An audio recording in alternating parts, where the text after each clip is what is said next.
कोकणात घर बंगलो बांधण्याचं स्वप्न बघताय तर आजच वैभववाडीतील आकांक्षा वास्तू कन्स्ट्रक्शनच्या कार्यालयाला भेट द्या. निसर्ग संपन्न वैभववाडी आकांक्षा वास्तू कन्स्ट्रक्शन अँड डेव्हलपर्स घेऊन आले 108 प्लॉटचा भव्य वास्तू प्रकल्प. आपला सातबारा, आपलं घर, समर्थ नगर. वैभववाडी कोंडा मार्गावर 26 एकर प्रशस्त जागेत वैभववाडीत साकारणारा पहिला निवासी वास्तू प्रकल्प. अनेक सोयी सुविधांसह परिपूर्ण असलेला एकमेव वास्तू प्रकल्प. आपल्या सातबारावर नोंदवा तुमच्या हक्काचं घर. समर्थ नगर. तुमच्या स्वप्नातलं घर आता प्रत्यक्षात उतरणार. आजच आमच्या साईटला भेट द्या. संपर्क गंगाधर केळकर 9175 40 67 64 94 22 39 46 25 आणि राजेश कुरसंगे 8850 14 11 67. कणकवलीतल्या कलमट बाजारपेठेतील स्थानिक आणि परप्रांतीयात वाद झाला. हे प्रकरण पोलीस ठाण्यात पोहोचलं. पाहुयात नेमकं काय घडलं. कणकवली येथील माणिक चौकानजीक स्थानिक आणि परप्रांतीय युवकांमध्ये वाद झाला. त्याचं रूपांतर हाणामारीत झालं. त्यामुळे कलमट बाजारपेठेत भीतीचं वातावरण निर्माण झालंय. यानंतर स्थानिक पोलीस ठाण्यात पोहोचले. माणिक चौक येथील पिंपळपारावर अनोळखी युवक रात्रीच्या वेळी बसतात आणि आरडाओरड करतात. याचा त्रास स्थानिकांना होतोय. त्यामुळे संबंधितांवर तातडीनं कारवाई करावी अशी मागणी निवेदनातून स्थानिकांनी पोलिसांकडे केली आहे. यावेळी साक्षी कोरगावकर, नितीन पेडणेकर, स्वरा गावडे, सुशांत राऊत, विनायक मटकर, शरद कुळतरकर, अक्षय कोरगावकर, नितीन पेडणेकर, सचिन पेडणेकर, स्वरा गावडे, दिनेश लाड, शुभ्रा घाडीगावकर, तनिष कळसुलकर, राजेंद्र काकडे, मयूर कोळगे उपस्थित होते.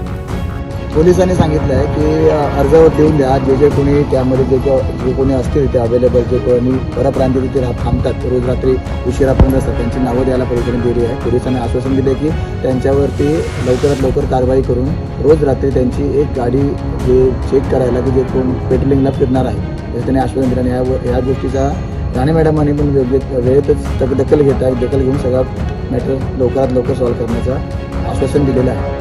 एक वर्षभर त्रास होतोय. 15 दिवसापूर्वी लोकलच्या माणसांनी आम्ही जिथे राहतो कलमट बाजारपेठ, तर सगळ्यांनी अर्ज दिला होता की याच्यावरती लवकरात लवकर कारवाई करा म्हणून. पण गेले 10 दिवस काही कारणास्तव पोलिसांना कारवाई करता आली नाही. कालच्यात एक विषय झाला कलमट बाजारपेठमध्ये. तिथे स्थानिक विरुद्ध परप्रांतीय असा वाद झाले. त्या वादामुळे त्याचा त्रास आमच्या कलमट बाजारपेठमध्ये जमाव झाल्यामुळे परप्रांतीयांचा आमच्या इथल्या लोकल लोकांना झाला. आणि त्यासाठी ही आज लोक जे लोकलमध्ये राहतात, तिथे आजूबाजूला राहतात, इथे जमाव झालेला आहे त्यांचा. आणि आम्हाला जो होणारा त्रास आहे तर त्याबद्दल पोलिसांनी दखल घ्यावी एवढेच आम्ही इथून इथे आलो आहोत. आज तुम्ही पोलीस स्टेशनमध्ये येऊन पोलिसांना काय सांगितले? त्यांचा बंदोबस्त करावा किंवा त्यांचे जे घरमालक आहेत त्यांना सूचना द्यावी की त्यांना चांगल्या प्रकारच्या भाडोत्री ठेवावं अथवा त्यांना समज द्यावी की त्यांनी कसं वागावं. कारण एवढे वर्ष तर ते राहतात, त्याचा आम्हालाही त्रास नव्हता, आमचाही त्यांना नव्हता. पण आज त्यांचं टू मच झालं वागणं. बरं अशा ह्याच्यात त्यांच्यातलेच कोणतरी पुन्हा नको त्या प्रकरणात भेटलेत, गांजा बिंजा अशा प्रकरणात. मग अशा वेळी त्यांना कुठेतरी पोलिसांकडनं चपराक बसावी आहे तो नाही. कारण सांगण्याचा आणि समजवण्याचा आम्ही बराच प्रयत्न केला आहे पण तो निष्फळ ठरला. आम्ही सांगू इच्छितो की आम्ही ते सामान्य नागरिक म्हणून आम्ही इथे वापरत असताना या ठिकाणी परवा जे झालं तसं होऊ नये यासाठी लोकांनी कलमट गावातील दक्षता घ्यायला पाहिजे. त्या दिवशी असं झालं की आम्हाला नंतर कळलं त्या ठिकाणी पहिले आम्ही होते गुरं नेत होती इथली लोकल लोक.